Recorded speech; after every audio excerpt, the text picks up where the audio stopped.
Olá, vamos para mais uma aula remota de Direito de Família e hoje nós vamos falar de alimentos. Em Direito de Família, alimentos significa prover, em virtude das relações parentais para quem não pode prover por si mesmo. Todos os recursos que são necessários para a subsistência, neles compreendidos não só o que é imprescindível à vida, mas também as necessidades de educação, vestuário, habitação, assistência médica e lazer. E isso tem previsão no artigo 1694 do Código Civil.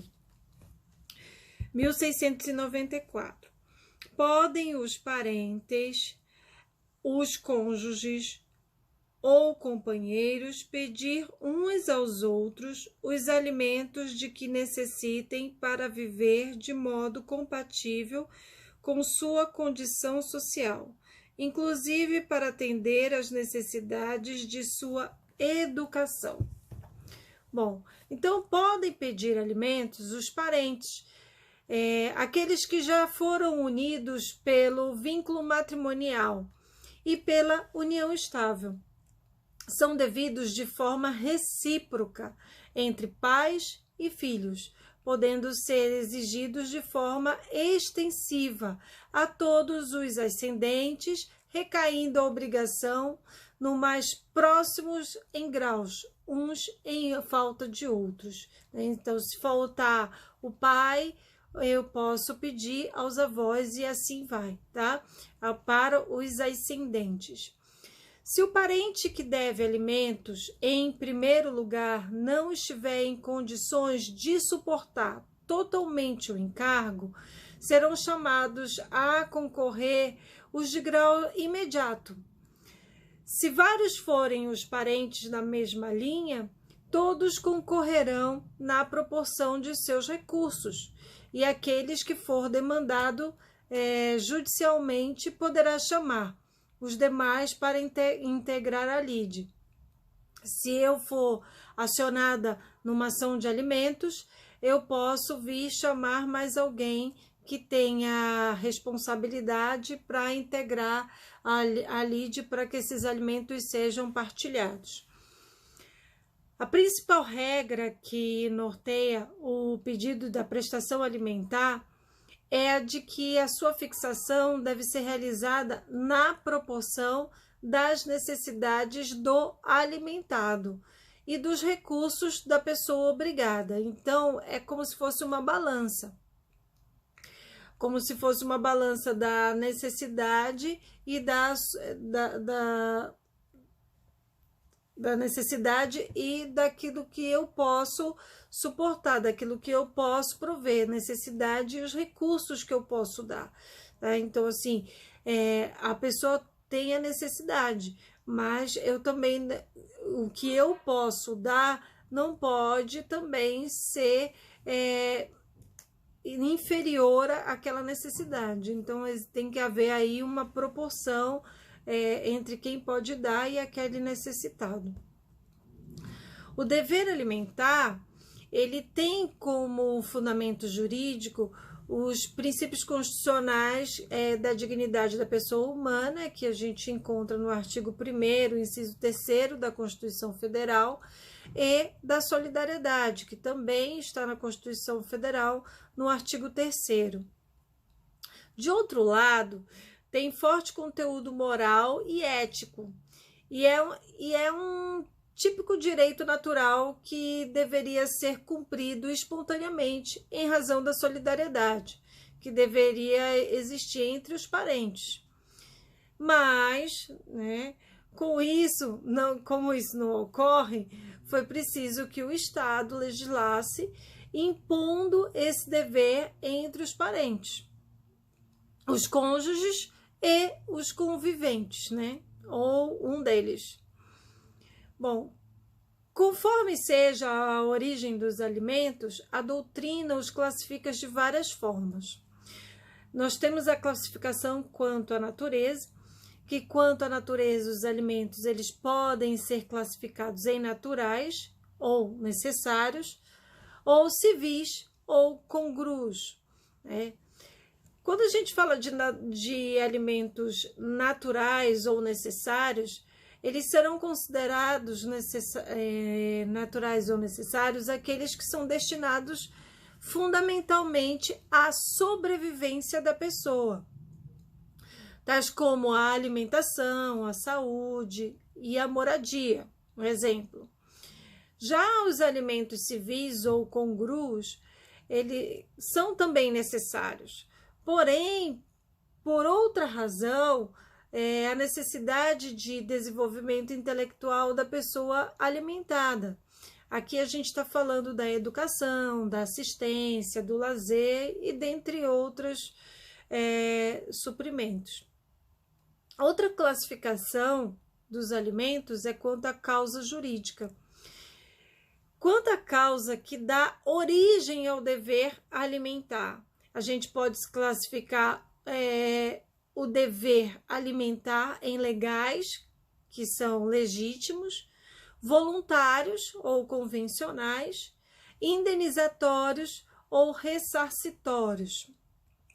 Bom, os alimentos legais ou legítimos são aqueles que são devidos decorrência das relações de família, né? Quando tem um grau de parentesco, ou seja, ele através do casamento ou da união estável. E são impostos por força da lei, né? Independem da vontade das partes. Isso tem previsão no artigo 1694, que lemos há pouco, que os parentes, né, os cônjuges, né, ou o companheiro, eu posso pedir os alimentos. Em 2008, foi aprovada a Lei 11.804 de 2008, que instituiu os alimentos gravídicos. Tal fato representou uma inovação em relação ao direito que vigia à época. A referida lei, ela empresta a legitimidade à mãe de propor a ação visando obter o necessário ao seu sustento e por vias transversas ao nascituro, que depois de fixados eles vão perdurar até o nascimento da criança. Devem ser fixados, levando-se em consideração as necessidades da gestante, com alimentação especial, mas também com assistência médica e psicológica, dependendo do caso. Exames complementares, internações, o próprio parto, medicamentos e outras eventuais necessidades de acordo com a prescrição médica. Bom, segundo o Supremo Tribunal de Justiça, converter-se os alimentos gravídicos em pensão alimentícia em favor do recém-nascido automaticamente independe do pedido ou do pronunciamento judicial. Então entendemos que os alimentos gravídicos, eles se encaixam no conceito de alimentos legais ou legítimos, né? Não é uma categoria própria. Existem também os alimentos voluntários ou convencionais, que são os alimentos que são originados a partir de uma declaração de vontade, tanto intervivos, né, que obrigações, quanto causa-mortes, né, que é através da sucessão. No caso de intervivos, alguém pode assumir a obrigação alimentar espontaneamente, como ocorre no divórcio consensual, né, que o marido, no caso, assume a obrigação de prestar alimentos para a mulher. Isso é um exemplo. Independentemente de qualquer causa ou justificativa, ele simplesmente diz que vai prestar os alimentos no divórcio consensual e passa a pagar os alimentos por livre e espontânea vontade. Na assunção da obrigação, para valer depois da morte, o testador ele pode instituir o legado de alimentos em favor de alguém. E isso tem previsão no artigo 1920 do Código Civil. Então, vamos lá no 1920.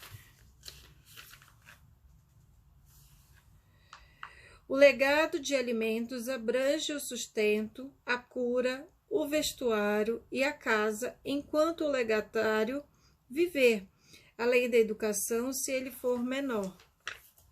Bom, outro tipo de alimentos que está incluído aqui são os indenizatórios ou os ressarcitórios.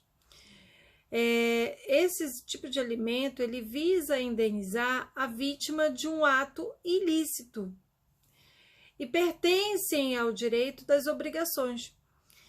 Exemplo dessa categoria a indenização que o autor de homicídio está obrigado em razão das pessoas as quais o morto deve alimentar. Isso também tem previsão no Código Civil, no artigo 948, inciso 2º. Essa obrigação que obriga o ofensor em face de acidente que tenha dado causa e dele resulte a incapacidade laboral do ofendido. Vamos lá no 948. Isso é mais uma obrigação, né, judicial, mas pode acontecer.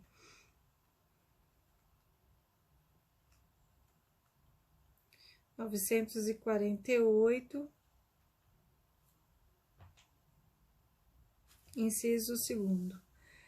Na prestação de alimentos, as pessoas a quem o morto os devia, levando-se em conta a duração provável da vida da vítima.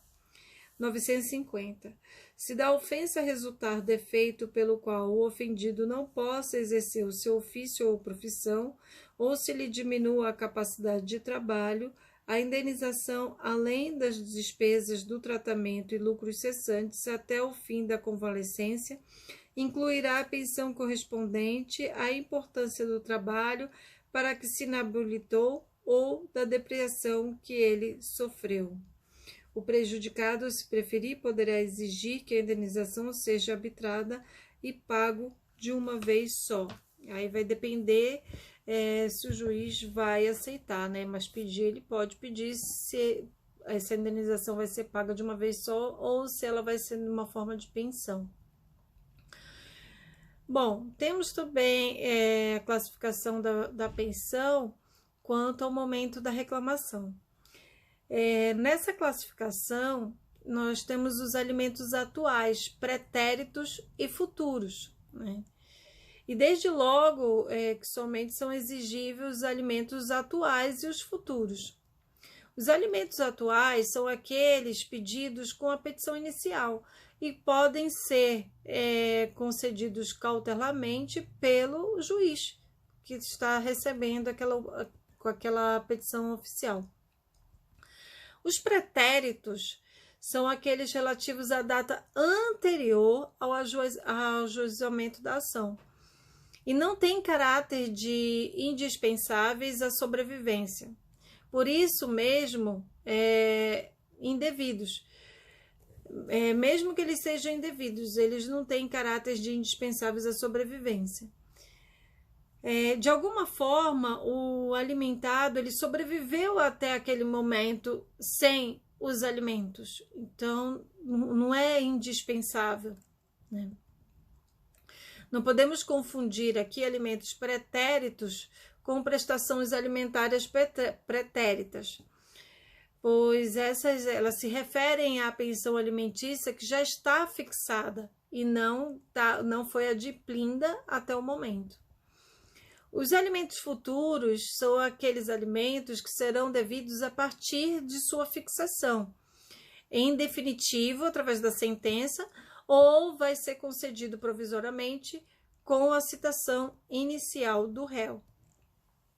Bom, o Código de Processo Civil, ele prevê 4 modalidades de execução de alimentos. A primeira delas é o cumprimento de sentença com pedido de prisão. Quando o título de amparar a execução for uma sentença que reconheça a exigibilidade de obrigação de prestação alimentar, ou até mesmo uma decisão interlocutória que fixe a verba alimentar provisória, o legislador ele prevê a apresentação pelo credor de cumprimento de sentença, nos moldes que são disciplinados o artigo 528 e seguintes do CPC. Nesse caso, o cumprimento de sentença ele será apresentado ao juiz que decidiu a causa no primeiro grau de jurisdição. Bom, o exequente ele pode optar pelo juízo atual do executado ou pelo juízo do local onde se encontrem os bens sujeitos à execução. A lei ordena que o cumprimento de sentença seja oferecido no juízo que decidiu a causa, com o pedido de remessa dos autos para o novo juiz. O executado ele será intimado pessoalmente para, em 3 dias, ele pagar o débito, provar que o fez ou justificar porque ele não fez até o momento, porque ele não pagou a pensão alimentícia até o momento. Caso o executado, no prazo referido de 3 dias, não efetue o pagamento, não prove que fez o pagamento ou não apresente alguma justificativa plausível, o juiz ele mandará protestar o débito, lançando-se o nome do executado no rol dos maus pagadores. Além do protesto, o juiz ele pode ordenar a prisão civil do executado pelo prazo de 1 a 3 meses, no regime fechado. Sendo certo que o cumprimento de pena não exime o executado do pagamento das prestações, né? Então, mesmo que ele fique preso 3 meses, isso não vai isentar ele da dívida que tem da pensão alimentícia. Bom, a outra modalidade que traz o CPC é o cumprimento de sentença com execução por quantia certa. O exequente, ele pode optar por promover o cumprimento de sentença embasado em obrigação de pagar a quantia certa.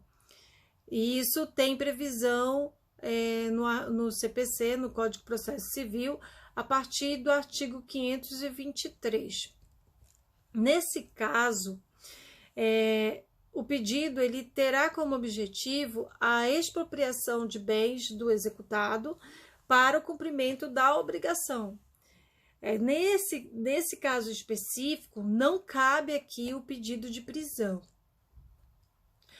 A outra modalidade que traz o Código de Processo Civil é a obrigação decorrente a título extrajudicial. Se o título que ampara a obrigação alimentar for um título executivo extrajudicial, o juiz vai mandar citar o executado para que em 3 dias ele efetue o pagamento das parcelas anteriores ao início da execução. E também aquelas que se vencerem no curso do processo, né? Isso também tem previsão lá no artigo 911 do Código de Processo Civil. Vamos dar uma olhadinha lá no artigo 911 do Código de Processo Civil.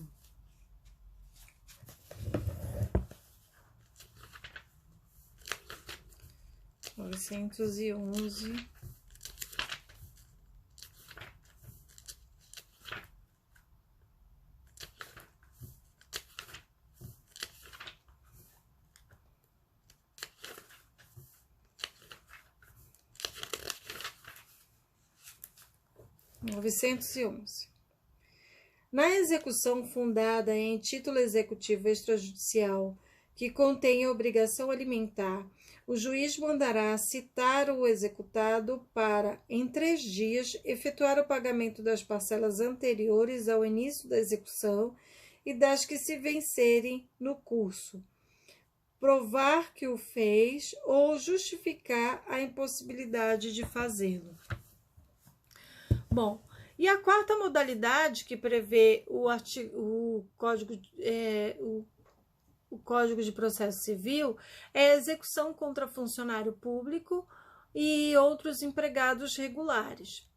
Se o executado ele for um funcionário público, militar, diretor ou gerente de empresa, bem como um empregado sujeito à legislação trabalhista, o Código de Processo Civil, ele autoriza que o exequente pleiteie o desconto em folha de pagamento, da importância das prestações alimentícias vencidas. Isso está lá no artigo 529 do CPC. Vamos voltar lá no CPC 529.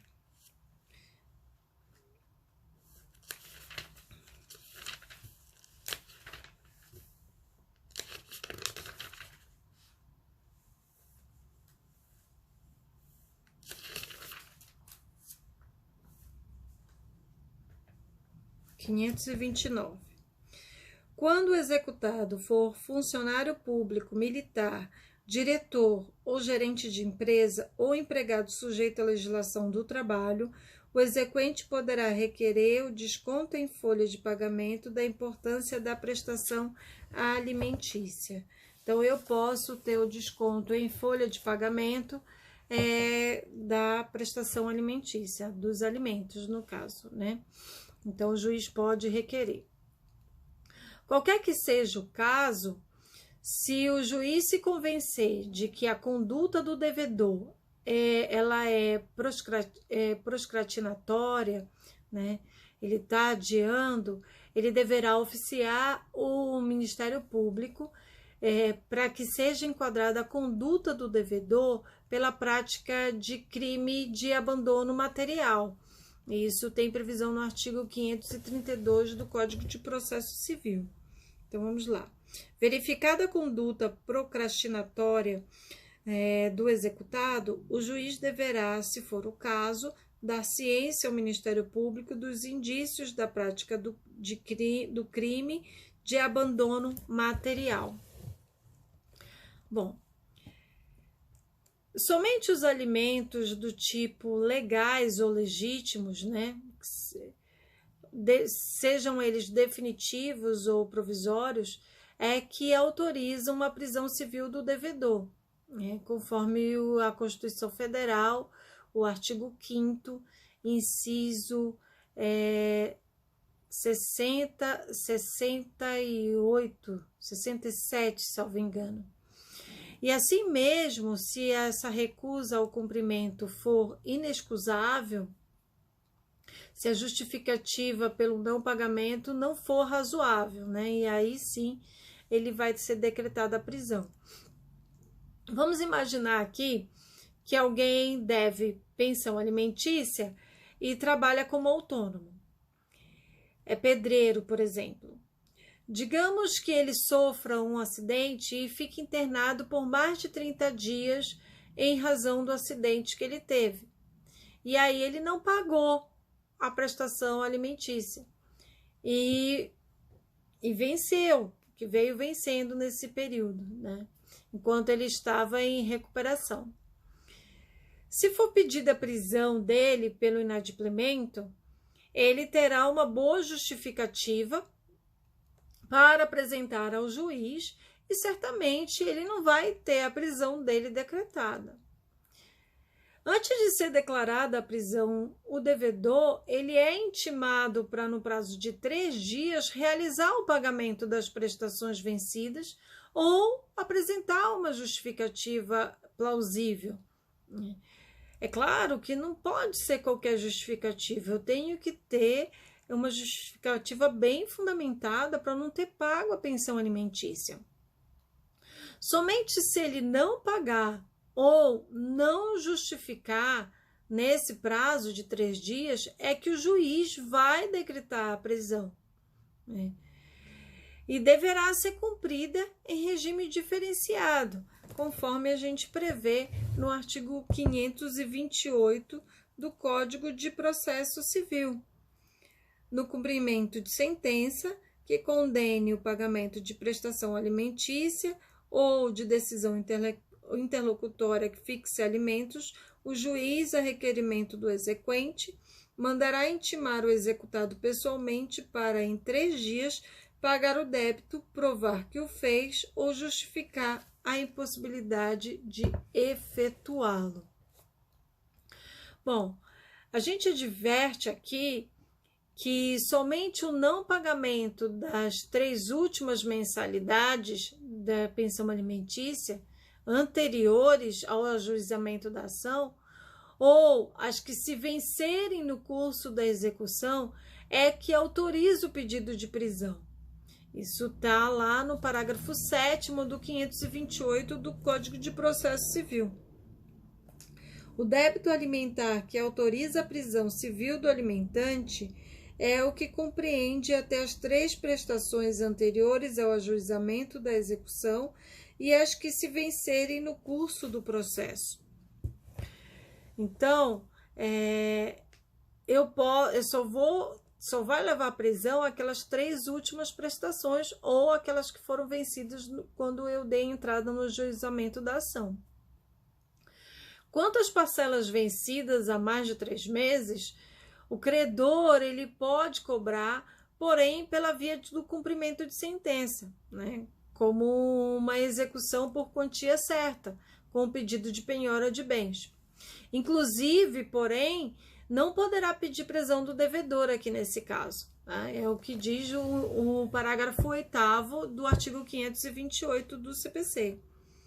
O exequente pode optar por promover o cumprimento da sentença ou decisão desde logo, nos termos do disposto neste livro, título 2, capítulo 3, caso em que não será admissível a prisão do executado e recaindo a penhora em dinheiro, a concessão de efeito suspensivo, a impugnação não obsta a que o exequente levante mensalmente a importância da prestação. Bom, há um projeto de lei tramitando no Senado que prevê a hipótese de suspensão da Carteira Nacional de Habilitação, a carteira de motorista, e a apreensão do passaporte do devedor que não paga a prestação alimentícia.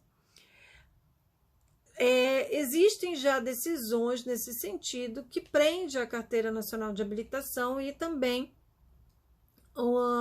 bloqueia o passaporte. Já há juízes dando essa determinação.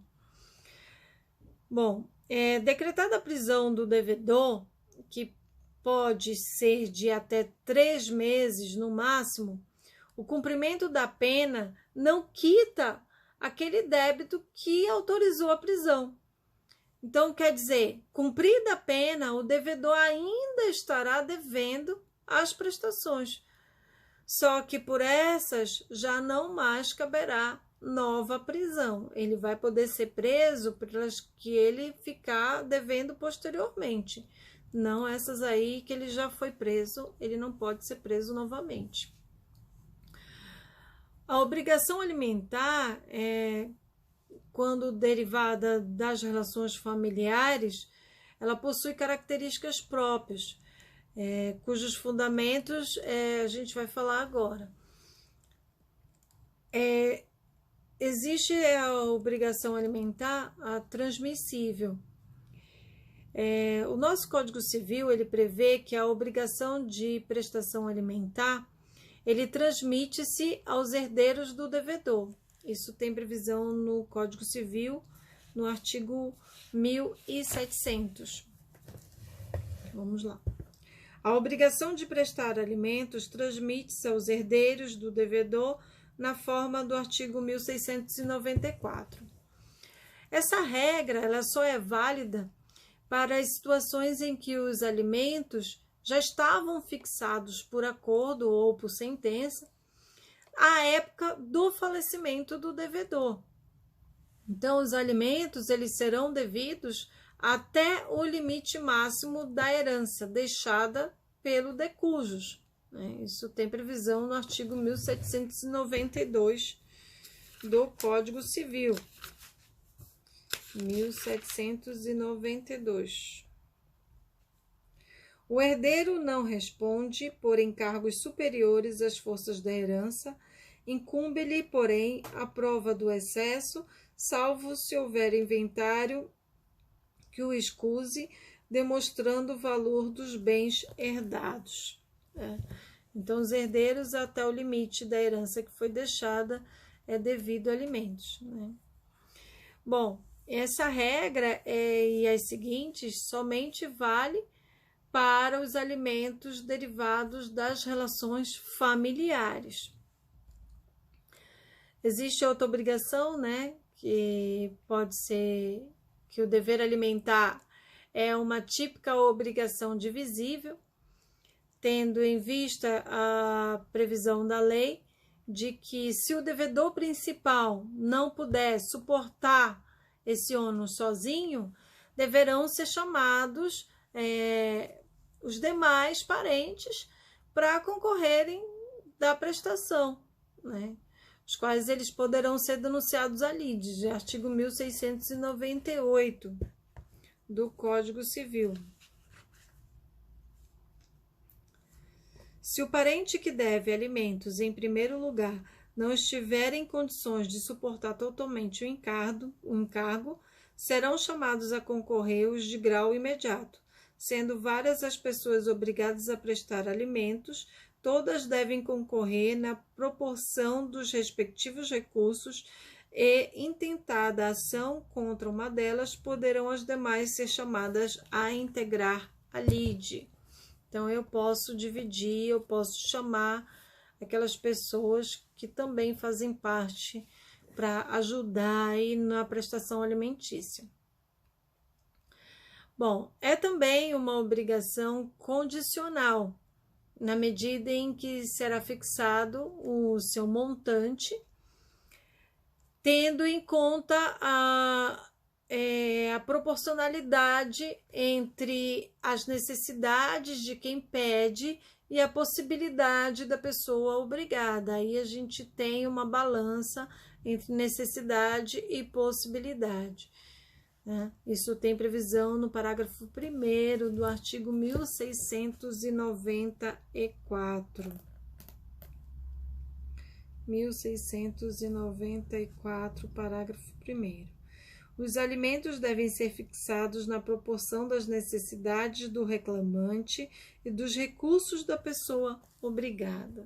Então, assim, não é porque o meu filho ele tem uma necessidade superior à minha possibilidade que eu vou ter que arcar com esse tipo de necessidade. É mais fácil, já vi muitas vezes, inclusive, o juiz chamar a atenção da mãe, aqui nesse caso, e falar que o menor ele tem que ter a necessidade de acordo com a possibilidade daquele que está pagando a pensão.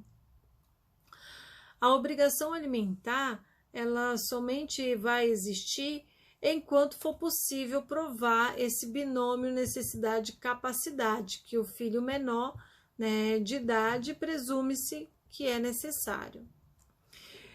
Os alimentos é um dever recíproco entre pais e filhos, extensivo também aos ascendentes, e recai a obrigação no mais próximo em graus, um na falta dos outros, que aí tem no artigo 1696. O direito à prestação de alimentos é recíproco entre pais e filhos e extensivo a todos os ascendentes, recaindo a obrigação dos mais próximos em grau, uns em falta de outros. Bom, na falta dos ascendentes, cabe a obrigação aos descendentes, guardada a ordem de sucessão, E falta este aos irmãos, assim, germanos como unilaterais, e aí vai. Isso tem previsão lá no artigo 1697. Na falta dos ascendentes, cabe a obrigação aos descendentes, guardada a ordem de sucessão, e faltando este aos irmãos, assim germanos como unilaterais. Só para a gente entender melhor, o filho menor de idade que pede hoje alimentos para seu pai, ele pode vir no futuro a ser devedor desse mesmo tipo de alimentos para o seu pai.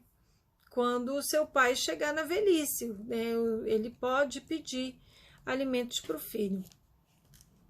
Bom, outra característica da obrigação alimentar é a sua mutabilidade, né? Tendo em vista que, se houver mudança na situação financeira do alimentante ou do alimentado, conforme a circunstância do caso, né, será sempre possível pedir ao juiz a exoneração, a redução ou até a majoração do encargo.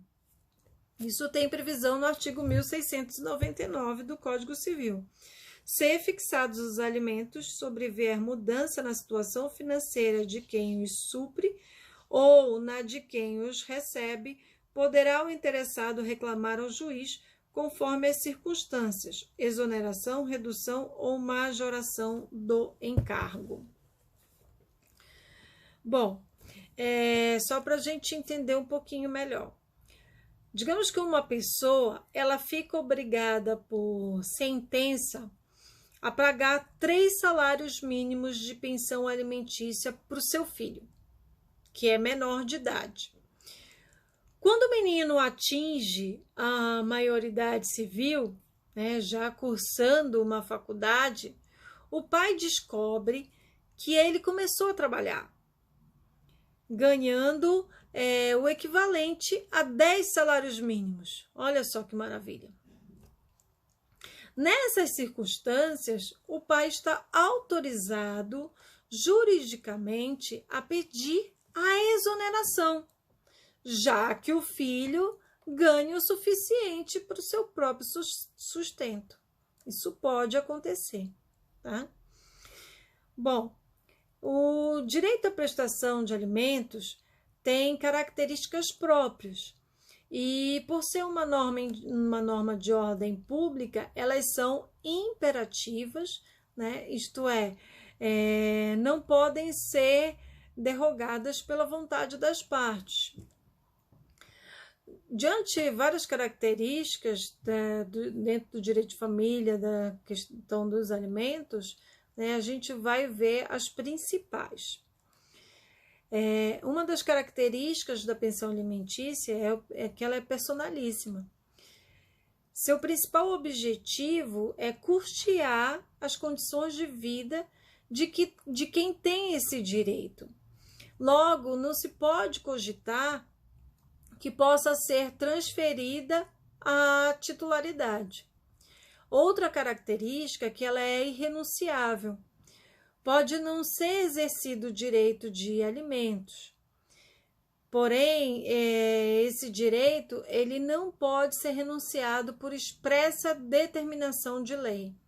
Então, pode-se renunciar ao exercício desse direito, não ao próprio direito. Isso tem previsão no artigo 1707 do Código Civil. Pode o credor não exercer, porém lhe é vedado renunciar o direito a alimentos, sendo o respectivo crédito insuscetível de cessão, compensação ou penhora. Há entendimentos doutrinários e jurisprudenciais que admitem a renúncia dos alimentos entre os cônjuges e companheiros, especialmente quando isso é realizado mediante um acordo no divórcio ou na dissolução da união estável, quando é consensual, né? Ao argumento de que a renúncia só não será admitida nos casos de vínculo familiar permanente, porque nesse caso aqui não é o caso do casamento nem da união estável, que não é um vínculo familiar permanente. Bom, outra característica é insensível, né? Incessível. O crédito de alimentos ele não pode ser objeto de cessão, é incessível, tá? Ele não pode ser objeto de cessão a terceiros. Se isso fosse possível, desnaturaria, nesse caso aqui, o próprio objetivo de instituto que visa garantir a subsistência daquele que recebe esse crédito, né? E tem previsão no artigo 1707, no próprio final dele, na parte final. A pensão alimentícia, outra característica também, que é uma das principais e muito importante, é incompensável. Também não se pode cogitar de que o crédito alimentar ele possa ser compensado em face de outra dívida que o alimentado tenha como relação ao alimentante. Também a previsão no mesmo artigo 1707. Outra característica importante da pensão alimentícia é que ela é impenhorável. A penhora pressupõe a perda subsequente do direito penhorado, que será transferida ao credor se for arrematado em asta pública. Então, assim, o Instituto da Penhora mostra-se incompatível com o direito à prestação alimentar, porquanto esta se destina a prover a manutenção do alimentante. Não pode ser constrito judicialmente para pagamento de dívidas. O artigo 1707 ele também menciona. Outra característica importante que ele é imprescritível. Pelo próprio caráter protecionista do Instituto, não se pode admitir que a prescrição ela pudesse fulminar esse direito, mesmo que a pessoa não exerça esse direito por longo tempo. Ela jamais vai perder esse direito. Não prescreve o direito de pedir alimentos, mas prescreve o direito de cobrar as prestações vencidas em 2 anos. Então, quer dizer, se já houve sentença fixando os alimentos e o devedor não pagou as prestações mensais, estas prescrevem. Vejam bem, não é o direito a alimentos que está prescrevendo. O que está prescrevendo é o direito de cobrar esses alimentos que já foram fixados e foram vencidos, né? Isso tem previsão no artigo 206, parágrafo 2º do Código Civil. Então, vamos lá. Artigo 206.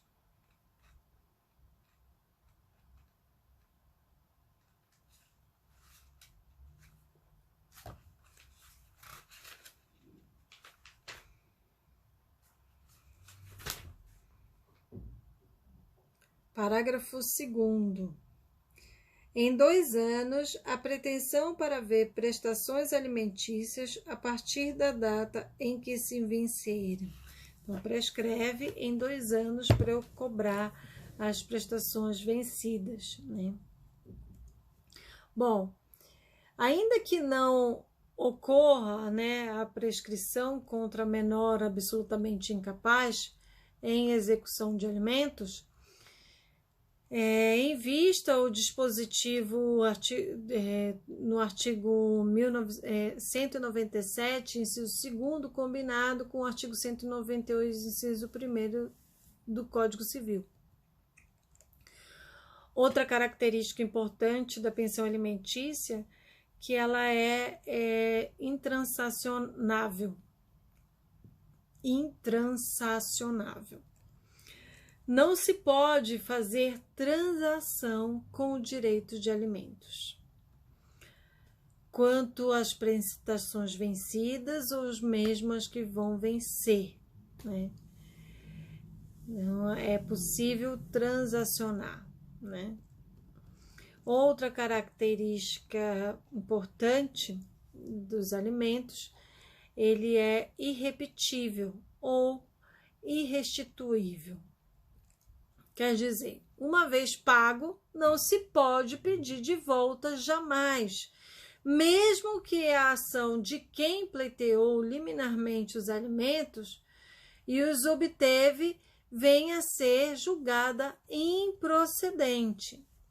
Numa ação de alimentos na qual se pediu liminarmente a fixação de alimentos provisionais, e foi fixado pelo juiz, ainda que a ação venha a ser julgada improcedente no final da ação, né, o réu, ele não pode pedir de volta o que ele já pagou indevidamente durante a tramitação do processo. Então, ele é irressarcível, né? O que já pagou já era, não tem mais jeito de ser ressarcido. Bom, se a gente atentar no que está no artigo 1695 do Código Civil e também no 1694, no parágrafo único, a gente encontra os pressupostos da obrigação alimentar aqui. Então, vamos lá, 1695,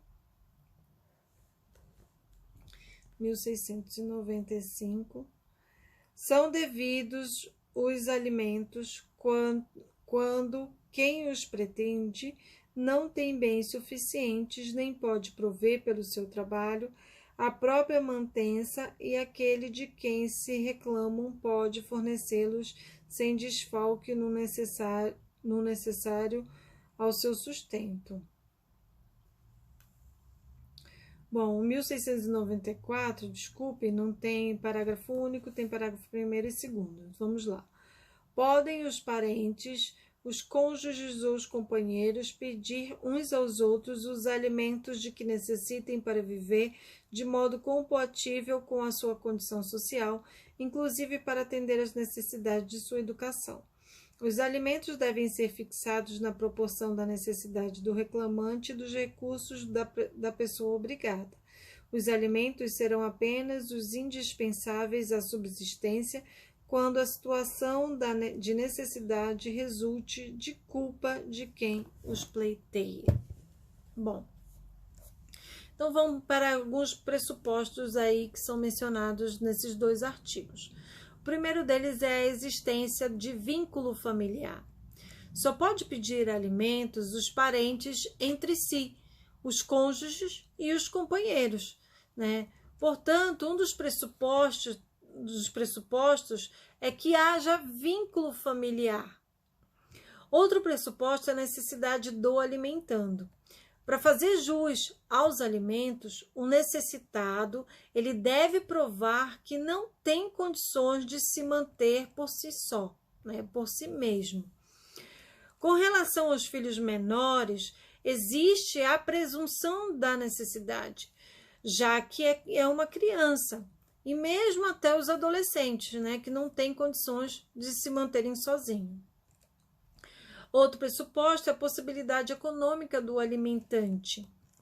Aquele que pede alimentos, ele deve provar que o montante que está pedindo é razoável em face da capacidade econômica daquela pessoa, né, contra a qual está dirigindo o seu pedido. Então, quer dizer que quem pede deve provar que aquele contra o qual foi dirigido o pedido tem condições de prestar os alimentos sem risco para a sua própria sobrevivência. Bom, quando o réu é uma pessoa desprovida de recurso, né, não tem emprego regular ou mesmo é um desempregado, ainda assim ele não está isento do pagamento da pensão alimentícia, né? Nesse caso, vai ser fixado, levado em conta as peculiaridades do caso, né? Em valor normalmente irrisório. Às vezes é decretado 1/3 ou metade do salário mínimo, por exemplo.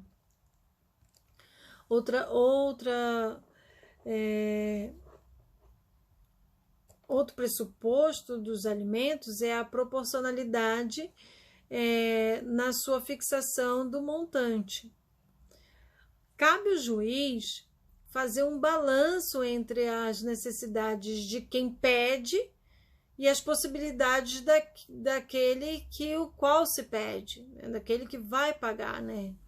De sorte a fixar aí um valor que guarde relação de razoabilidade e proporcionalidade frente ao caso concreto. Então, cada caso vai ser analisado aí a necessidade e proporcionalidade. Bom, não existe obrigação que seja eterna. Todas as obrigações, elas extinguem-se depois de um determinado tempo. Mesmo e a obrigação de prestar alimentos, ela se extingue em um determinado tempo. Então, vamos ver agora quais são as formas normais que podem levar à extinção dos alimentos. A primeira delas é a morte do alimentando, né?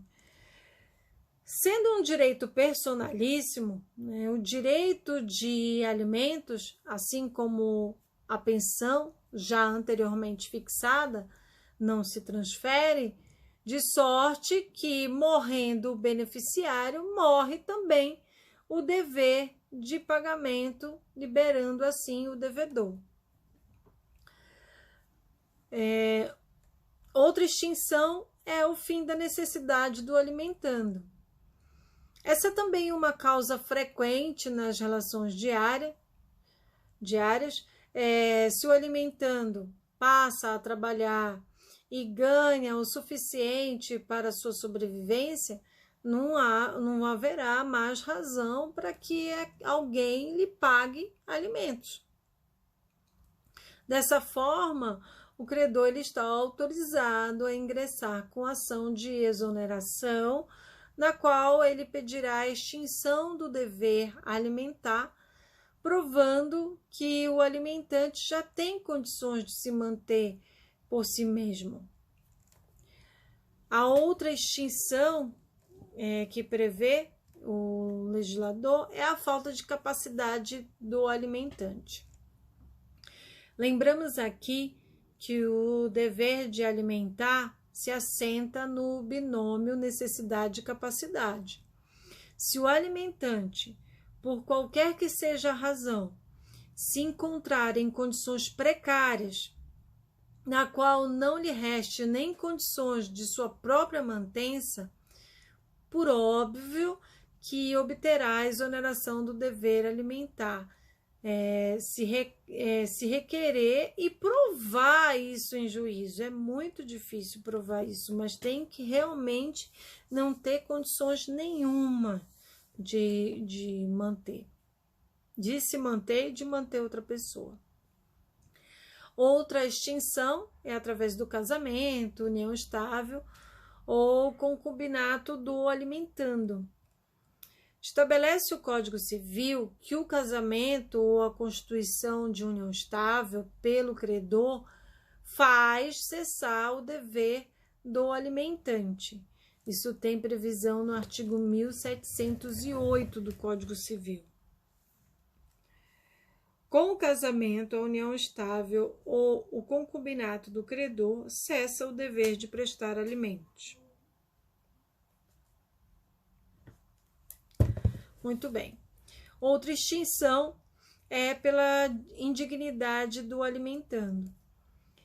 O Código Civil ele prevê também que o procedimento indigno do alimentando em face do alimentante pode ser causa de exclusão do dever alimentar. Isso fala no parágrafo único do artigo 1708.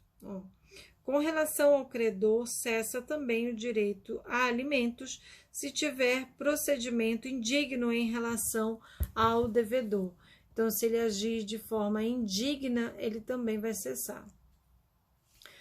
Como não há menção ao que seja indignidade, né, a gente pode dizer, por analogia do que prevê o artigo 1814 do Código Civil, né, que se refere à sucessão e considera indignos, portanto, excluídos da sucessão os que houverem sido autores ou coautores ou partícipes de homicídio doloso, né, ou tentativa contra a pessoa de cuja sucessão se tratar, seu cônjuge, companheiro, ascendentes ou descendentes.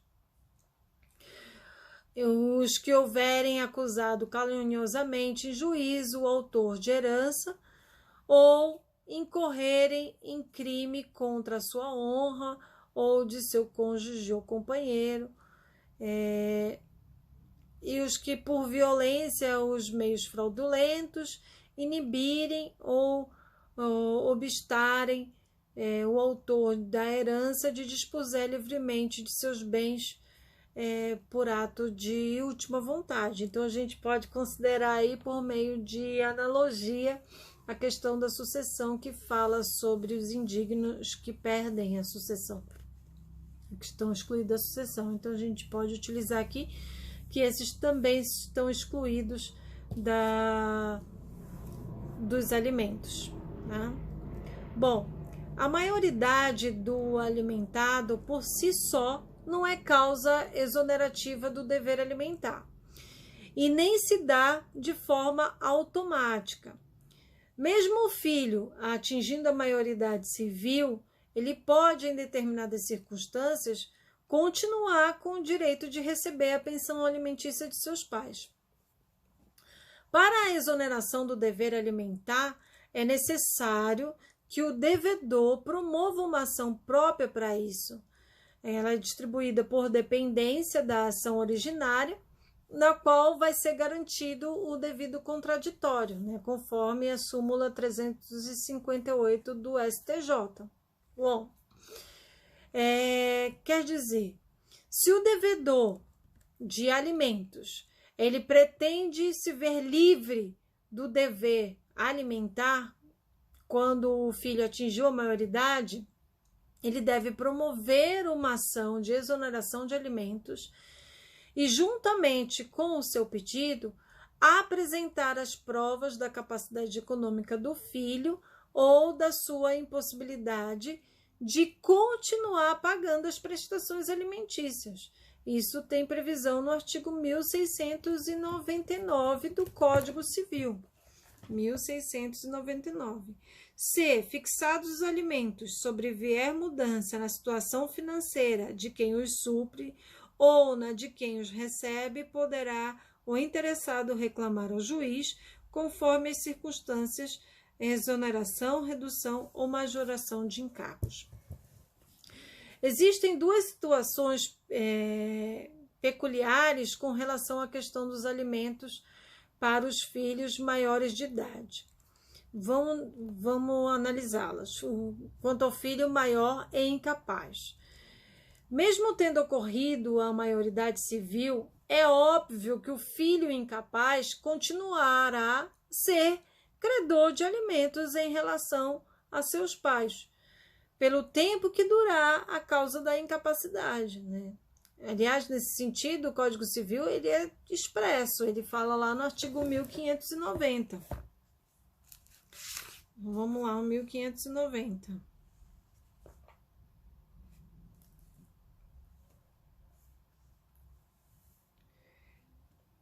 As disposições relativas à guarda e prestação de alimentos aos filhos menores estenderem-se aos maiores incapazes. Tem também a situação do filho maior matriculado em curso técnico ou superior. Bom, embora não exista previsão legal no Código Civil de que o filho maior tem direito a alimentos até os 24 anos de idade, ou até a conclusão do curso, se estiver matriculado em curso técnico ou curso superior, de ensino superior, os tribunais eles têm aceitado essa condição, de forma de impor aos pais a permanência da obrigação alimentar para além da maioridade civil do alimentado, se ele tiver matriculado no curso técnico ou ensino superior. Bom, cabe a nós também salientar aqui que existe a obrigação alimentar dos avós em relação aos seus netos, né? E ela é uma relação subsidiária, tendo em vista que essa responsabilidade principal ela é dos pais, né? E esse entendimento ele já está pacificado no STJ. Os casos mais comuns envolve a morte ou a insuficiência financeira dos pais em relação aos seus filhos. Então, quando então eles são transferidos aos avós a responsabilidade do pagamento da pensão para os seus netos.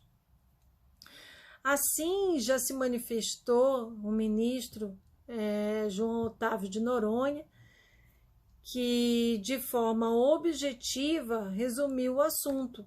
Ele disse que a responsabilidade dos avós de prestar alimentos é subsidiária e complementar à responsabilidade dos pais. E só é exigível em caso de impossibilidade de cumprimento dessa prestação ou de cumprimento insuficiente pelos genitores, no caso pelos pais. Chamamos atenção ainda que não é possível demandar diretamente aos avós antes de buscar o cumprimento da obrigação por parte dos pais. Não é possível transferir automaticamente de pai para avô a obrigação do pagamento nos casos de morte ou desaparecimento. Bom, além disso, é necessário que o pretendente ele prove a impossibilidade de pagamento por parte dos seus pais e prove também a sua necessidade e a suficiência dos avós. Então, existe aí uma possibilidade, porém, tenho que provar que existe essa insuficiência. O dever alimentar entre ex-cônjuges ou entre ex-companheiros, eles devem ter caráter temporário. O prazo deverá ser fixado tendo em vista as peculiaridades de cada caso concreto, vai ser estudado cada caso. Isso se justifica porque se espera que o cônjuge que está necessitado, ele busque uma requalificação para voltar ao mercado de trabalho. E assim ele começa a prover o seu próprio sustento.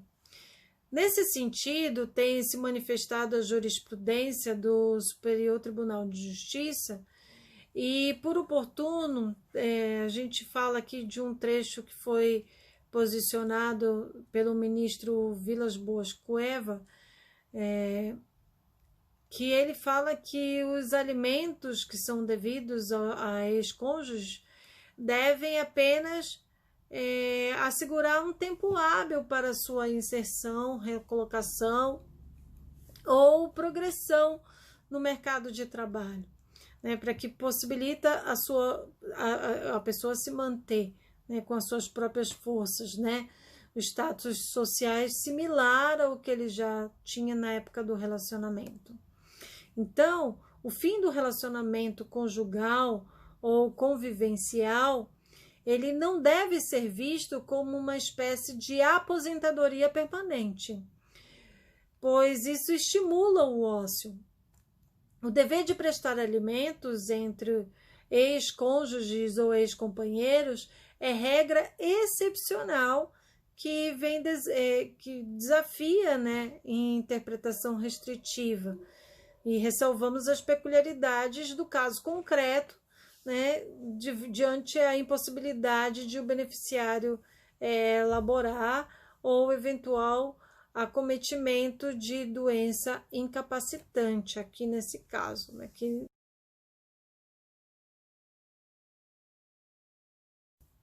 Então tem que ser analisado cada